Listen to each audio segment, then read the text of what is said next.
낭독 5일차. 악마가 물들이기 전에 서둘러 나아가라.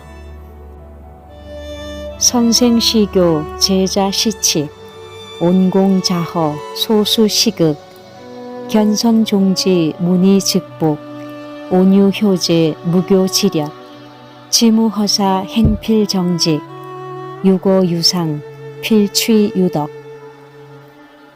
스승의 가르침에 제자는 공손한 태도와 겸허한 마음으로 배운 바를 극진히 해야 한다. 선한 것을 보면 따르고 의로운 일을 들으면 실행해야 한다. 항상 온유하고 공경하는 마음을 가져야 하고 힘만 믿고 교만해서는 안 된다. 뜻을 허망하거나 사악한 데 두어서는 안 되며 행실은 곧아야 한다. 논의는 곳이나 거처하는 곳은 일정해야 하며 덕이 있는 사람과 사귀어야 한다. 관자 제자직. 관자는 춘추시대 제나라의 명제상이다. 제나라를 잘 다스림으로써 제나라 환공을 춘추 5패의 하나로 만들었다.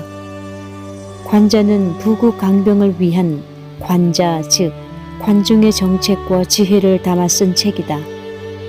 제나라를 초강대국으로 만들었던 정치가의 이름을 제목으로 삼은 책이니만큼 경제, 군사, 사회, 교육 등 전 분야에 걸쳐 폭넓은 분야를 다루고 있다.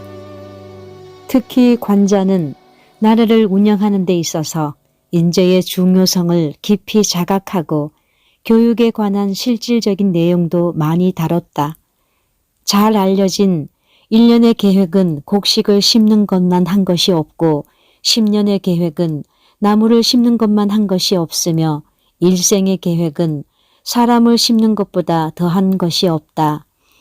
1년 지게 막여 수곡, 10년 지게 막여 수목, 종신 지게 막여 수인. 관자에 실린 글이다. 관중 스스로가 뛰어난 인재로 제나라의 부흥을 이끌 수 있었기에 인재의 중요성과 올바른 교육에 대해 당당히 말할 수 있었을 것이다. 하지만 제나라는 관중이 죽은 후 쇠락의 길을 걷는다. 인재의 중요성을 사람들에게 깨우쳤지만 정작 자신의 뒤를 이을 후계자는 키우지 못했던 탓이다. 앞의 예문도 관자에 실린 글로 스승의 가르침을 받는 제자의 바람직한 태도를 말하고 있다. 교육에 관심이 많았던 만큼 그 가르침도 상세하고 구체적이다. 만약 이러한 가르침을 잘 순종했던 인재가 있었다면 관중의 뒤를 이을 후계자가 될 수도 있었을 것이다. 먼저 스승의 가르침을 받는 제자에게는 그에 걸맞은 태도가 필요하다. 교육의 효과는 무엇보다 그 교육을 받아들이는 사람의 마음에 달려있다. 가르침을 주는 사람에게 온화하고 겸손한 자세를 가진 사람은 가르침을 소중히 여기고 함부로 하지 않는다. 그리고 이런 태도로 임해야 배운 바를 극진히 할 수 있다. 극진히 한다는 것은 단순히 지식을 얻는 데 그치지 않고 스스로 도리를 깊이 연구해 지극한 경지의 이름을 이루는 말이다. 주자는 소수 시극하는 자세를 논어수리에 실려있는 거일반삼, 하나를 일러주면 나머지 셋을 안다의 고사에서 찾았다. 하나를 배워 셋을 알기 위해서는 먼저 배움에 대한 열망이 있어야 한다. 그리고 배운 것과 연관되는 것을 미루어 알 수 있는 지혜, 통찰력이 있어야 한다. 배움에 관한 진취적이고 열정적인 자세가 있어야 배운 것 하나에 머무르지 않고 학문의 완성에 이를 수 있다는 것이다.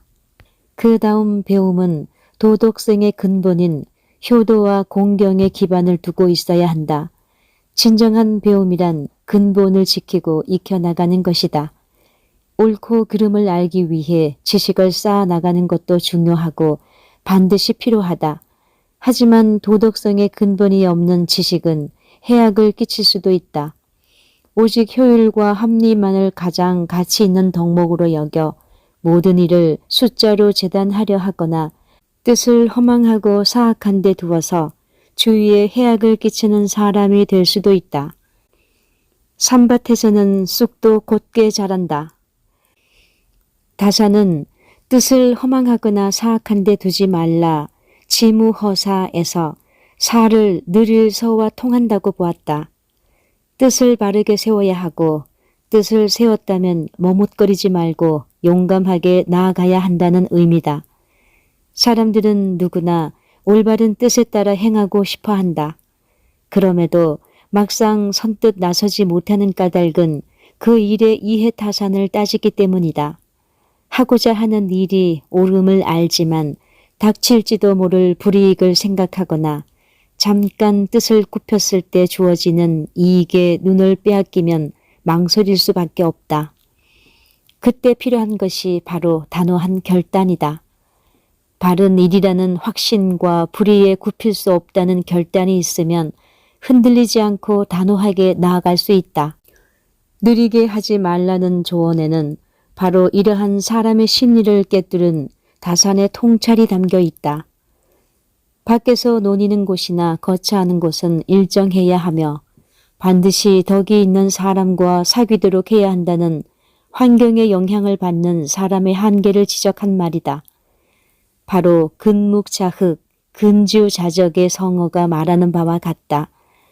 검은 물감을 만지는 사람은 검은 물이 들기 마련이고 빨간 물감을 가까이 해도 마찬가지다. 아무리 피하려고 해도 그 자리를 물러서지 않는 이상 물감이 튀는 것을 막을 수 없다. 고전에서는 이렇게 물들기 쉬운 인간에게 지혜의 말을 일러준다. 사람인 이상 주위로부터 영향을 받을 수밖에 없다면 좋은 곳을 찾아가면 되는 것이다. 바로 마중지봉의 지혜다. 곧게 자라는 산밭에서 자라면 구불구불 자라는 쑥도 곧고 바르게 자란다는 뜻인데 사람도 마찬가지다. 바른 사람, 올바른 인재 곁에 함께 있으면 나 자신도 바르게 될 수 있다. 다사는 맏아들 학연에게 이렇게 경계했다. 수시는 효도와 우애로서 근본을 삼아야 하니 여기에 본분을 다하지 않은 것이 있으면 아무리 학식이 높고 글재주가 좋더라도 흙담에다 색칠하는 것일 뿐이다. 내 몸을 이미 엄정하게 닦았다면 그 벗도 자연히 단정한 사람일 것이다. 동류는 함께 모임으로 특별한 힘을 기울이지 않아도 된다. 천륜의 야박한 사람은 가까이 해서도 안 되고 믿어서도 안 되며 정성을 다해 나를 섬기더라도 절대 가까이 하지 마라.